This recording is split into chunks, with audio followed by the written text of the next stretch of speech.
Tomorrow morning we'll be 2 weeks into this flooring project. How do you feel?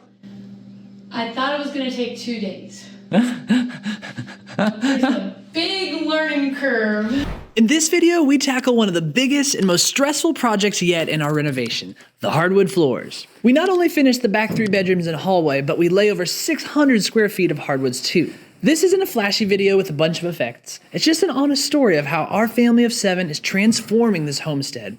Our goal is to build a simple life that we love outside of town. One that's homegrown, lived within our means, and focused on what truly matters. We found an incredible deal on unfinished grade 2 red oak for just $1.30 a square foot. And instead of hiring someone else, we decided to teach ourselves how to sort, lay, sand, and finish these floors. It looks really good. This isn't for the faint of heart, but we saved ourselves thousands by doing this. So if you're considering doing hardwoods yourself, we hope this video will help you make that decision too. There's a lot of tips that we learned along the way, and you'll get to see them from a first-timer's point of view. My name is Mark, and this is the 38th episode of our homestead renovation.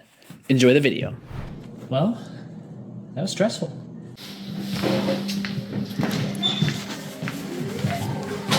How's it going in here? Good, sweeping up. There's some nails that we need to pull out so they don't snag on the sandpaper. Okay. And we forgot to get those doors out, so we'll need to get those doors out, make it just a lot easier. That's right. But I think we're just about ready.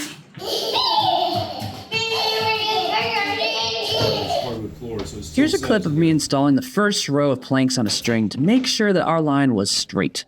You know, houses typically aren't perfectly square, so this is an important step. Now, right from the beginning of this video, I wanted to talk about cost. We wanted to address this right off the bat for those of you who might not make it to the end of this video. Budget is a huge factor when tackling any home renovation. We did a lot of research and pricing things out, and grade 2 really fit the budget best for us. We bought our unfinished red oak planks from flooring.org for $1.30 per square foot, not including freight, which we learned was actually really important. You can buy select and better unfinished hardwoods at Menards for around $3.50 per square foot. So before we reveal the grand total on how much we spent, let me show you how much progress we made after the first day of nailing. It might surprise you. All right, a little update. Look at this floor. You've been at a wedding. I know, my hair's all nice. I need to like wrap it up or something. Yeah. Thank you to our friend Mike. He got to work with us. Yes. Taking a minute to get it all organized by size, and if there's like noticeable variations, we'll put those in there too. But yeah. This is our exotic section. Yes. We like to see our Look at that exotic zebra oak. zebra oak. It's beautiful. I have to place it very intentionally. We don't want to have an accidental placement of that. It's just like, oh! Right. Ended up spending about $1,300 on hardwoods plus shipping. The shipping was $427 and the hardwoods themselves were $943. Half the price from when we were considering a $3 or $4 grade of wood. We decided to go with unfinished because we were already sanding the existing floors and that would help them all match and look cohesive in finish. Good morning. It's another day. That's right. We've made some progress. It's looking good. We're just going plank by plank, making sure they're as tight as we can get them. The next thing is to remove that refrigerator onto a piece of plywood over there, so it's out of the way.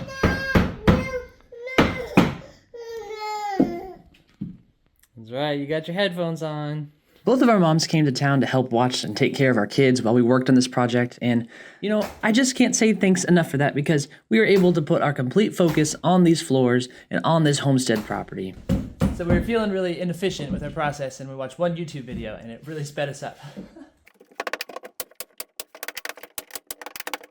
This is our friend John. He's our HVAC person, and he installed a new venting for our heating and cooling here at the house, but he also took some time to help us move this big, heavy refrigerator. Let's show some love in the comments for John. Everybody comment, "We love you, John," down below. And this was the moment when my pry bar betrayed me. I was levering a plank for nailing it. It slipped, and with all my might behind it, my finger paid the price. Ouch. We decided to go with grade 2 red oak hardwood flooring. That was going to give us the best match to our existing floors. If you look really close, you can see the variation in these pallets. Some of them had quite a lot of character, while other ones looked pretty plain. Some of these palettes I would open up and there was little to no variation in color, and others you can see had a lot of variation and a lot of difference in color. I like to think of that as artistic and character. I really enjoy the variety of marks on these boards, but it did add to the time that it took to lay them. But maybe that's just me. I did a lot of research on how to lay a hardwood floor, and everyone pretty much said to put it in random. But I'm just not that kind of person. I can't just put it in random. You see, I have a degree in fine art, and I really love the intentionality of arranging these pieces. All right, another day here on the homestead property, and where are we at, Suzanne? We're laying out some of these pieces that have a little bit more of a prominent look to them. Like these ones are pretty starkly like black and light yellowish color. And so typically when you lay to hardwoods, you just kind of put it in random and you let it mix it up. But there's been a couple pieces that went down and I'm like, ooh, that does not look great just in the middle, like random. Yeah. And so kind of like a puzzle, I've been piecing some of these together because I was going to like hide them under the refrigerator. And then I was looking at it and I was like, I actually like how that looks like all together. Yes. And so I'm leaning on my art degree. I have a degree in fine art. And trusting my artistic eye and intuition. Hoping that it's not a big mistake. Like an artist putting paint on their palette, I arranged these by their characteristics. If they had a lot of spalting or irregular pattern and I really liked it, I would put them kind of in my favorites pile. When I was creating a composition with these boards, I could take into consideration what pieces I would like together. Most people, this is probably an unnecessary step, but as a stay-at-home mom, I look at the floor a lot, and I wanted it to reflect my artistic passions, not just a random pattern. So while there are large portions of the floor that are completely random, there are several curated portions of the floor that I spent extra time on putting. Say, even if you are laying at random, it's probably a really good idea to open up all of these palettes and see what you're working with. Once we get these kind of like more prominent ones how we wanted situated, then we can just fill in with the rest of these. They're all just the kind of plain sorted by size so that if we need a specific piece to fit, we can just kind of measure and stick it where we need it. So to sum it up, we were okay with a rustic looking floor, and we really wanted to showcase these spalted planks. So we placed them in a way that would draw your eye across the whole floor. Imagine how that'll look for guests and family when they come to visit. I love it. And we were totally fine with the knots and imperfections. It's actually kind of a beautiful part that gives it character and uniqueness. I know it's not everyone's preference, but we really love that look. And sorting through everything and figuring out the placement, that took literally forever. Seriously, that was the hardest part for me. But it was something that Suzanne really enjoyed. And I know we're only partway through this video, but the end result is something we're so happy with. It's a totally unique floor, and this is one of those points we learned along the way.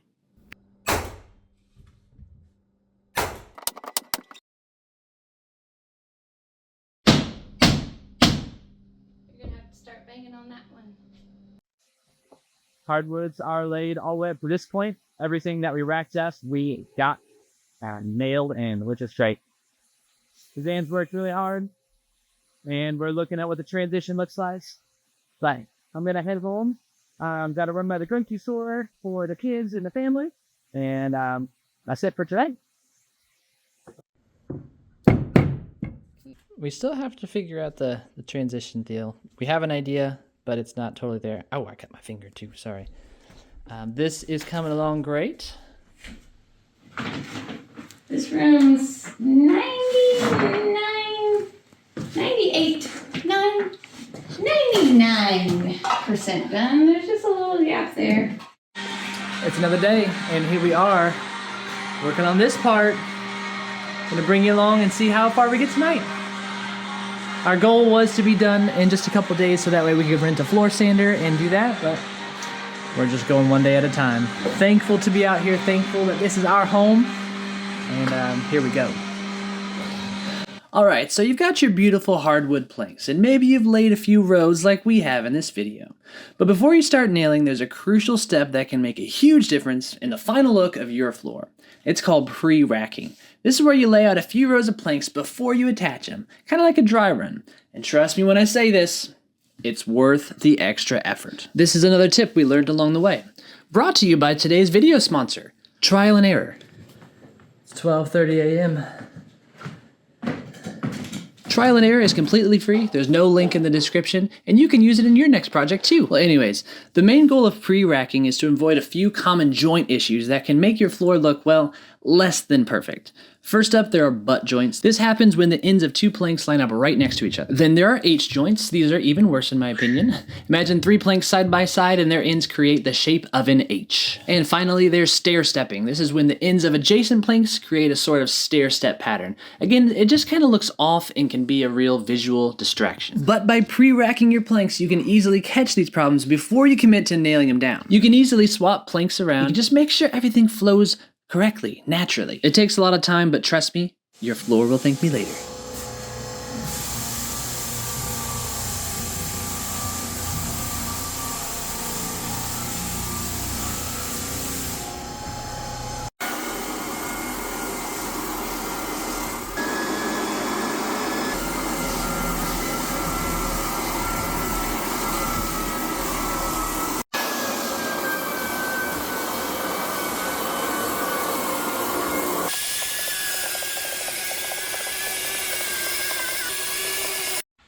Are you kidding me?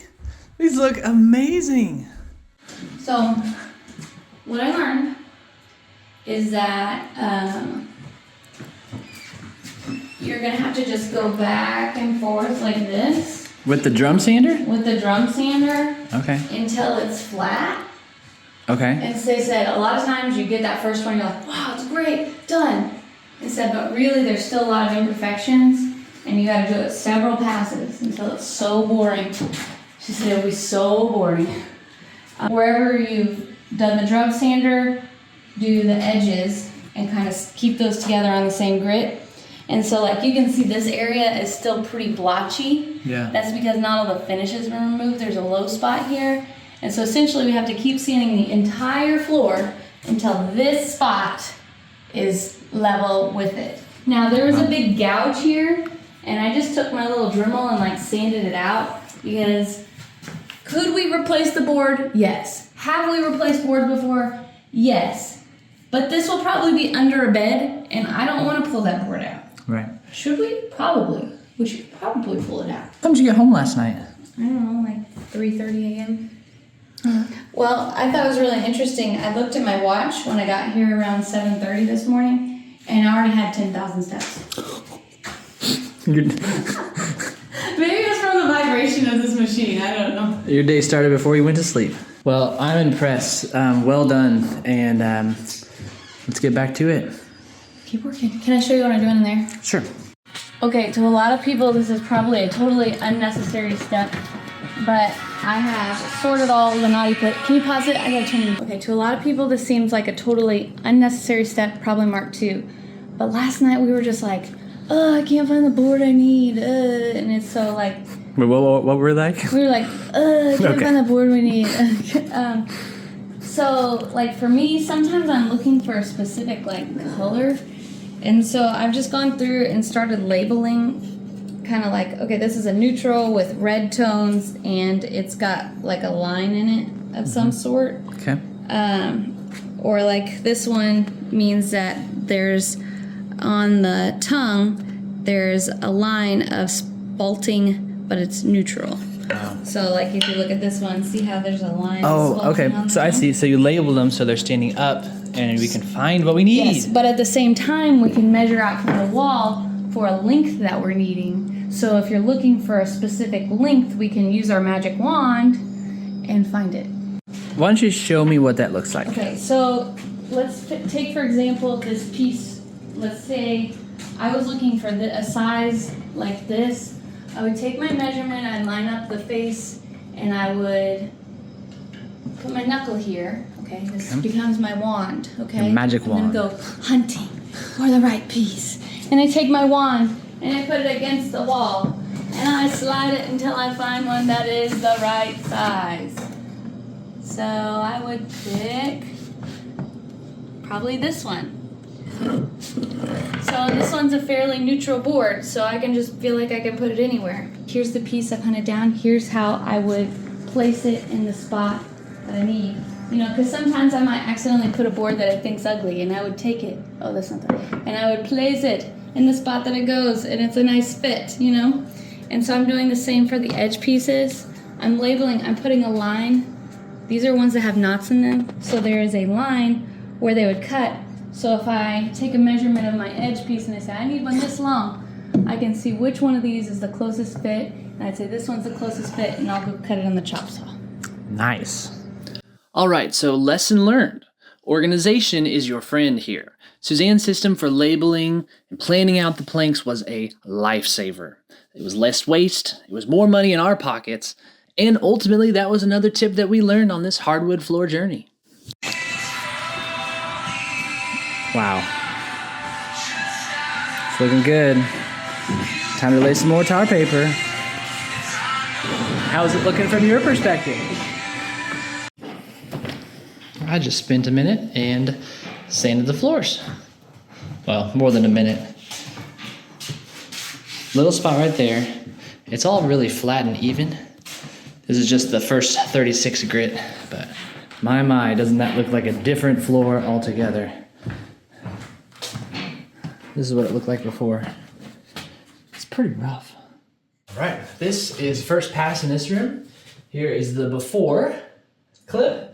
And we're taking 36 grit sandpaper, starting at a diagonal this way. When we change grits, we've learned we'll go the other way, but we are gonna start that way and then go with the grain as we go.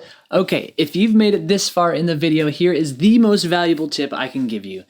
Invest in a good learning resource. For us, that was howtosandafloor.com. In it, a pro shows you the entire process from start to finish, and he uses tools that he got from a local shop as rentals. They're the same tools you'll likely use too if you're doing your floors DIY. We'll put a link down in the description. This is not a sponsorship, it's just a bonus, us sharing value from what we learned to you. And I'll just say it, I enjoyed his English accent. It was rather quite nice. Little update. Prepping this room. Suzanne is pulling this tight so we don't have to replace the boards on the edge, right? Yep, we're trying to see it, get that gap a little bit tighter because, I mean, it was full of dirt and debris. And I'm sure we're going to make our own dirt and debris, so I'd rather No! fill that in so it's not like, ew, look at that nasty crevice. Still only the first sand in here, but it's looking good. First sand done in here, it's looking good. What a difference, huh? Pretty good for a DIYer's first time. Tomorrow morning we'll be 2 weeks into this flooring project. How do you feel?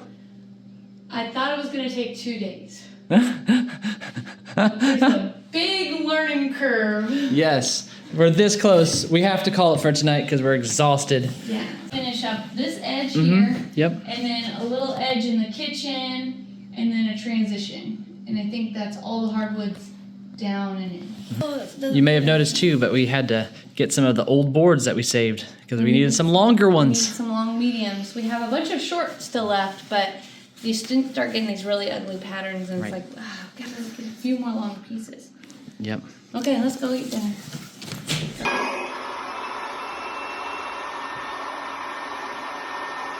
And just like that, the floors are done. The hardwoods are laid. Well, almost. There's sanding and finishing to come. But seriously though, this project was a marathon. I gotta say, this is one of the toughest things that Suzanne and I have worked on to date. But we made it. We made it. I also want to give a big shout out to our moms and a huge thank you to our moms for keeping us fed, for keeping our kids fed and taken care of, and just for generally being amazing. Guys, we love you so much. Thank you. So, floors are down. Next up is sanding and finishing. It's going to be a different video on the same channel. And we're just going to continue the story of how we sanded these floors and we made it something that we love. The finishing part of these floors was another huge project. So with that said, I want to say thank you for watching this video. Thanks for coming along on this homestead renovation journey with us. We're really appreciative that you are watching our videos. I'd love to invite you to join our YouTube family by subscribing. Thanks again, and we'll see you in the next video.